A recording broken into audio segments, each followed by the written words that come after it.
Hi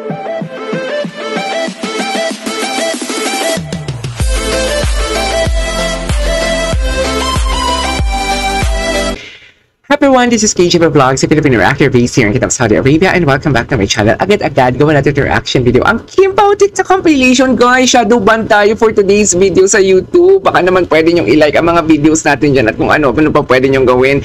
Patulong naman ako, guys. Pwede nyo i-share and everything. Kasi shadow ban tayo. Na-encounter ko na to last time, yung humihingi ako sa inyo ng like. Naka-recover na din naman ako. Pero kasi bumalik na naman sa dati. Hindi ko alam kung bakit bumalik na naman sa dati. Problema talaga to ng YouTube. Alam mo yung ang dami kong upload pero ang views ko talaga bagsak talaga siya. And usually talaga pag Kim Pao kasi like first 1 hour talaga like alam mo yung 1,000 views agad yan or 800 views, pinakabababa niyan 700 views pag 1 hour. Ngayon day 1 hour nasa 200 pa lang. Hala, okay lang ba ako?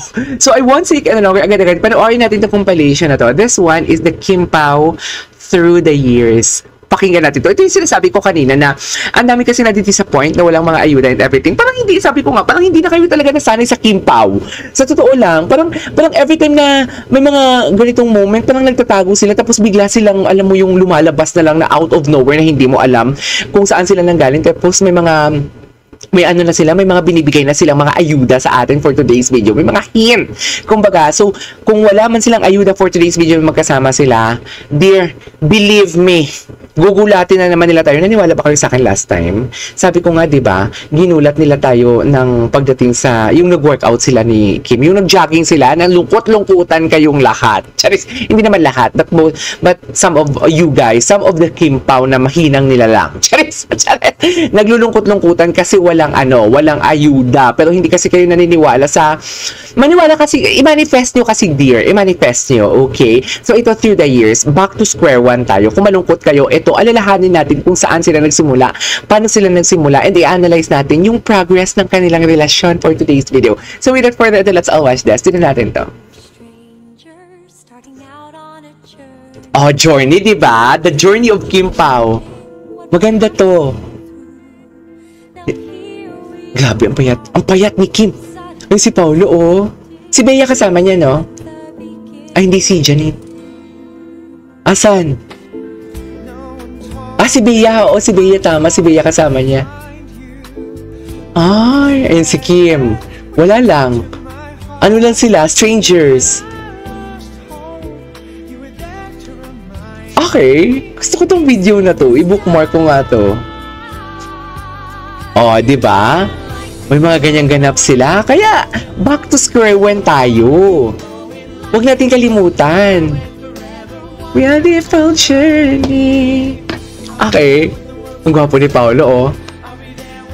Anong year na yan, guys?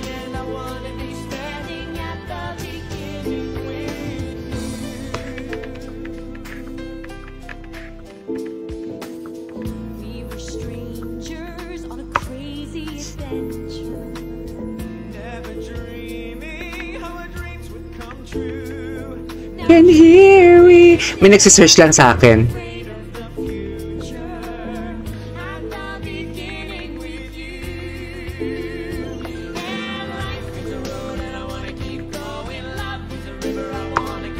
Okay. Nanghihina din si Paulo. Wonderful journey indeed. Wonderful journey indeed. Totoo. Ay, ano bang gusto mo? Charis. Yung mga tanungan na ano bang gusto mo for today's video? Ay, ang gwapo. Uy, ngayon ko na ito nakita. Fresh naman ni Paulo. Ay, nag-vlog si Kim sa Biroka kasama si Pau. Ito naman. Ay! Nga ay hindi ito napabalita sa media. Usually kasi pag ganito ay pinapubliko kaagad. Pero iba itong si Kimi tahimik lamang na tumulong. Maraming mga netizens nga ang nagulat sa ginawa ni Kim Chu. Nakaka-proud daw kasi talaga pag ganito ka tumutulong sa inyong kapwa. Kaya maraming blessings ang Chinita Princess ay dahil marami pala itong tinutulungan. Oh, nag-donate ng 500,000? Grabe, ha? Matulungin sa showbiz, lalong-lalo na sa kanyang pamilya. Talagang mabuti ang puso. 500,000, dear. Niya talaga yung mga blessings na sunod-sunod na natatanggap niya. Kung hindi dahil, sa isang comment ay hindi malalaman na itong si Kimi ay nag-donate pala ng ganito kalaki, kaya maraming nagmamahal sa Chinita. O, paulit-ulit naman yung chika mo eh. Ay, to. Ay, eto pala. Sabi ni Elena Lowery, si Kim Chu ay nag-donate daw ng 500,000. Saan? Dito sa nakaraang kanina PH na, no? Talaga? Kasi daming nanawa, bale.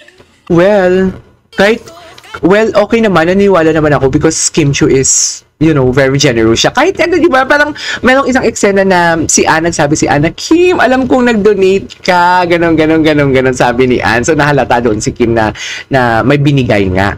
Ay, Kim and Paolo Bench Fashion Show. Ito sila?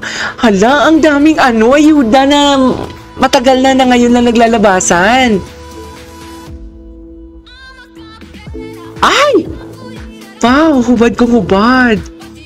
Baby pa yung katawan dyan ni Pao. Ay! Go! Ayaw niya. Ay! Paka-teaser ni Paolo. Diyos ko.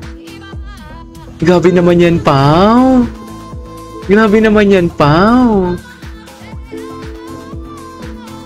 Kakaloka naman yun, Pao, uy.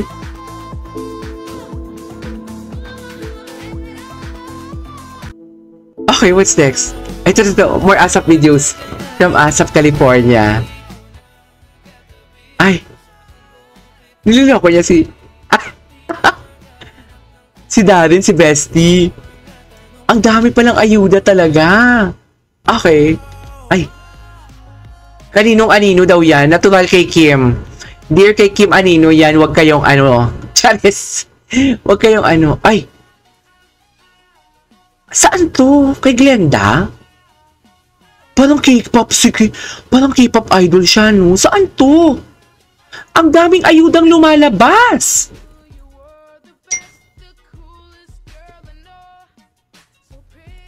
Ang daming ayudang lumalabas, dear. Sa totoo lang. I mean, mga lumang video, Ganda niya talaga. Saan to? Ngayon ko na to napanood. Saan yun? Kung kasama daw ba? Ay, ito napanood na natin ito kahapon. Yan nga yung sentiment ko dyan. Yan yung sentiment ko talaga. Na parang, si Paolo kasi hindi siya nagpo-post ng real time, di ba? Actually, kahit di naman, si Kim nagpo-post pag mga workout lang, pero most of the time kasi, pinag-isipan talaga niya kung anong yung ipo-post, pinipili talaga nila yan. Pero ang tanong, who took the photo here? Chares! Who took the photo here? Pero alam mo, parang, hindi, feeling ko matagal na talaga to. Kasi after ng kay Maymay na show, umalis na si Paolo napunta siya ng New York. Anyways, gawa pa tayo isang reaction video. Ang dami mga ayuda na lumalabas na bago. So yeah, this is KJ from Vlogs. See you on my next vlog. Bye!